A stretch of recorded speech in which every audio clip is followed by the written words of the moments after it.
Mä työskentelen Viopella hallituksen puheenjohtajana ja käytännössä mä toimin täyspäiväisesti tässä tehtävässä ja työstän kaikkea, mikä liittyy Viopen kansainvälistämiseen. Meillä on tällä hetkellä toimintaa Suomessa, Virossa ja Hollannissa ja sitten sellaisia operatiivisia toimia uusille markkina-alueille menemiseksi on useissa maissa.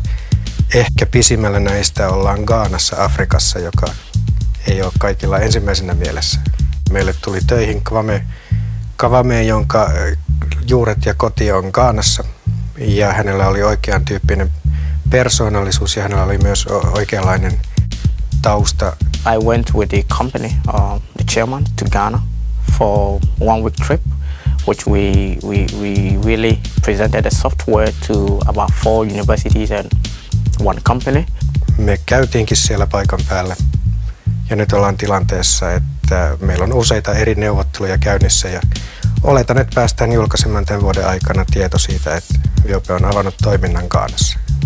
This month we traveling to Nigeria to also embark on the same marketing of the product. So the two, we managed to seal contract in this two. It means I've opened 2 new markets for the company.